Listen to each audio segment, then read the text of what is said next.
আসসালামু আলাইকুম রহমতুল্লাহ। সম্মানিত দর্শক ও শ্রোতা, যারা পারিবারিক শান্তি চান, নিজের পরিবার, স্ত্রী, সন্তান, আল্লাহর কাছে রহমত, নেক, হাদায়াত, পারিবারিক প্রশান্তি যারা চান, তারা এই দোয়াটা করবেন।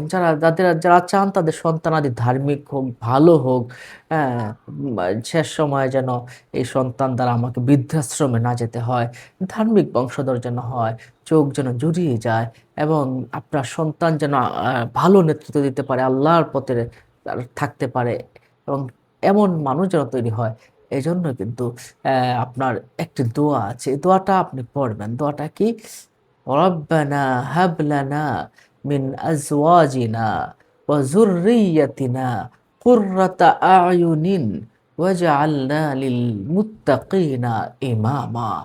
সূরা আল ফুরকানের ৭৪ নম্বর আয়াতে আল্লাহ পাক রব্বুল আলামিন নিজেই এই দোয়াটা শিখিয়ে দিয়েছেন। আমি আবারও বলছি, রব্বানা হাব লানা মিন আজওয়াজিনা ওয়া যুররিয়্যাতিনা কুররাতা আয়ুনিন ওয়াজআলনা লিল মুত্তাকিনা ইমামা। আমি এটা একটু তাড়াতাড়ি বলছি। আপনি প্রত্যেক ফরজ নামাজের পরে আপনি দোয়া যখন করবেন তখন এই দোয়াটা করবেন। রব্বানা হাব লানা মিন আজওয়াজিনা ওয়া যুররিয়্যাতিনা ওয়া কুররাতা আয়ুনিন ওয়াজআলনা লিল মুত্তাকিনা ইমামা।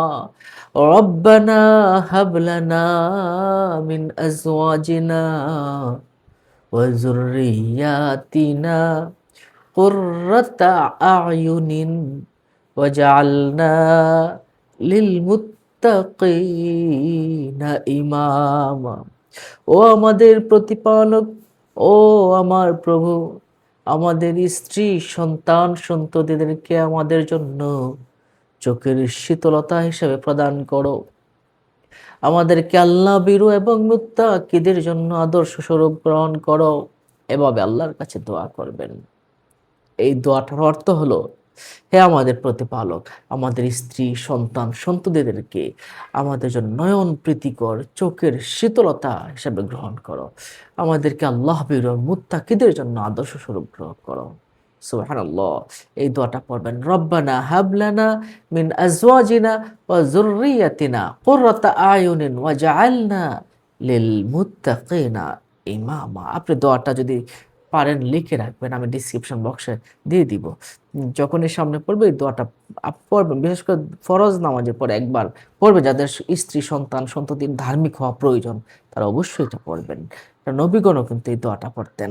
সম্মানিত দর্শক, আপনি নিজে আমল করুন, অন্য মুমিন মুসলমান ভাইকে জানাতে শেয়ার করে দিন এবং তাদেরকে জানিয়ে দিন তারা যেন এই দোয়াটা পড়ে এবং মুখস্থ করে নেয়। আল্লাহ পাক আমাদের তৌফিক দান করুন। আসসালামু আলাইকুম।